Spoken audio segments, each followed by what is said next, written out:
장은 분열과 혼란의 시기에 관한 내용이고요. 주로 그 나라의 리더들이 어떻게 해야 하는지에 대한 그 지혜를 나타내고 있습니다. 약간 그 악의 무리를 소탕하는 그런 범죄와의 전쟁, 이런 이미지를 떠올리시면 될 것 같고요. 이때 왕이 어떻게 해야 되는지를 나타내고 있는데, 우선 제사를 지내는 종묘도 있어야 되고요. 힘센 말로 상징되는 강한 군사력과 경제력이 있어야 된다는 얘기를 하고 있고요. 이런 국가 차원의 내용이 아니라 저는 개인적으로 608쪽에 나와 있는 개인의 초점을 맞춘 그 효가 있어서 이 부분을 짚어드릴게요. 이런 사회에 혼란과 분열이 있었을 때 개인은 어떻게 해야 될까 했을 때 바로 그 환분기계 회망, 그래서 그 은신할 곳이 있어야 된다. 괴가 그 은신처, 피난처를 상징하거든요. 그래서 꼭 장소를 뜻하기도 하지만 나를 숨겨줄 그런 친구, 인맥도 있어야 된다. 그래서 우리는 이런 분열과 혼란의 시기에 나를 숨겨줄 그런 은신처가 있는지 이런 걸 좀 생각해 볼 수 있어서 여기서 잠깐 머물렀었고요. 60장은 절이라는 괴고요. 절은 마디절이라서 그 대나무에 보시면 대나무는 속이 비어 있어서 이렇게 계속 쭉쭉 자라기만 하면 안 되고 중간중간에 마디를 맺어줘야지 더 튼튼하게 길게 자랄 수가 있어요. 그래서 그 스스로 매듭을 짓는 것에 대한 그 지혜를 나타내고 있습니다. 그 매듭을 지으려면 역시 주역은 타이밍이라 스스로 그 때를 알아야 되는데, 스스로 마디를 맺지 못하고 떠밀리듯이 아니면은 그 원치 않는 시기에 억지로 내침을 당하게 될 때가 올 수 있잖아요. 그거를 617쪽 아래쪽에 보시면 고절이라고 표현을 해요. 자신이 원치 않게 마디를 맺게 될 때는 반드시 후회를 남기지 말라고 하면서 그 뒷페이지를 보시면 원치 않게 물러났더라도 앙심을 품거나 하지 말고 스스로 자중하고 회한을 남기지 마라 하면서 끝난 일에는 미련을 두지 말라 하면서 지혜를 주고 있습니다. 61페이지는 중부고요. 믿음에 관한 내용입니다. 저는 이 페이지에서 가장 인상적이었던 거는 625페이지 월기망, 마필, 망무구인데요.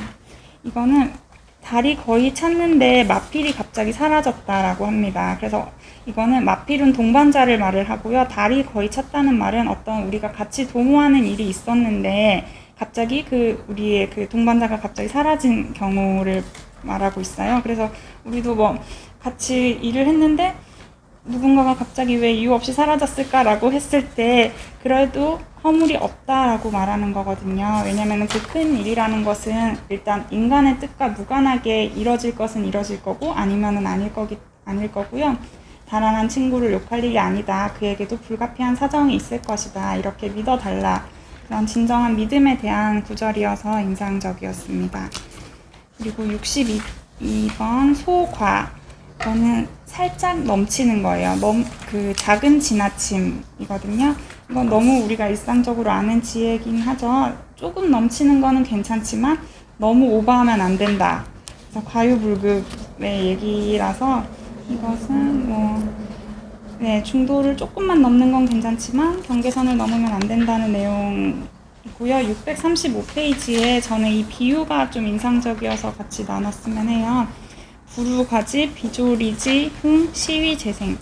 그러니까 새는 하늘을 나는 존재인데 새가 너무 욕심이 지나쳐가지고 아주 높이 날아버리면 아예 사라지게 되는 거예요. 그건 재앙인 거예요. 그래서 새도 어느 정도만 날아야지 너무 높이 날면 모습 자체가 사라져버리고 세상에서 사라져버려서 재앙이다. 이런 비유가 있어서 재밌어서 말씀드리고요. 이제 드디어 63, 64 막바지로 오고 있는데 63과 64는 좀 같이 보시면 좋겠어요. 63은 기재, 이미 강을 건넌 사람이고요. 64는 미재, 아직 강을 건너지 못한 사람이에요. 그래서 63 기재를 보시면 이미 이룰 만큼 이룬 거고 이미 강을 건넌 거고, 그리고 또 여기서는 또 태어날 때부터 좋은 환경에 처한 사람들, 이미 다 갖춘 사람들을 말하고 있거든요. 그래서 아까도 말씀드렸듯이 64개 중에 가장 좋은 괴라고도 볼 수 있고요. 그래서 이 역시나 그래도 가장 좋지만 그래도 그 주의할 점이 있는데 마지막 쪽에 643페이지 보시면 유기수려라고 해서 이 유기수라는 말이 뒤에도 나오는데 강을 건널 때 머리를 적신다는 뜻이에요. 그래서 머리를 적시면 자신이 물려받은 모든 재물이며 권력이며 모든 걸 다 잃는다는 뜻이거든요. 뭐 꼬리는 적셔도 되지만 머리는 적시면 안 된다. 그 머리가 상징하는 게 정신 상태 이런 거여가지고 아무리 내가 많이 이루고 성취했다 하더라도 머리는 적시지 않도록 항상 주의하라는 내용이 63개의 마지막이었고요. 그러면 이미 갖춘 사람들 말고 이제 아직 강을 건너지 못한 사람들 64개를 한번 보시면 이게 그냥 보통 사람들의 얘기라고도 볼 수 있는데요. 일단 중요한 건 강을 건너기 전에는 강을 건너려는 모험을 해야 돼요. 그래서 그걸 굉장히 강조를 하거든요. 그래서 마땅히 큰 내를 건너는 모험을 강행하고 그 수레를 끌고 강을 건너야 한다. 과감하게 뛰어들라라는 것을 강조하면서 이 64개의 제일 마지막 줄이 전 너무 인상적이었는데 그래서 대단원의 주역의 마지막은 어떻게 끝이 날 것인가 여기서도 그 유기수라고 해서 머리를 적시지 말라라고 나오는데 여기서는 술 얘기가 나와요. 그래서 이제자가 그 기제의 삶을 추구할 때 반드시 경계해야 될 것이 있는 게 그게 바로 술을 마시면서 머리를 적시면 안 된다는 거거든요. 그래서 정신이 해이해지고 나태해지면 안 된다. 그냥 술 조심하면서 살아라. 이게 이 미제의 마지막 문장이어가지고 굉장히 좀 재미있어서 전 오히려 이 부분을 보면서 왜 이게 삶의 지침서인가라는 거를 좀 다시 한번 되새기게 되었습니다. 이상입니다.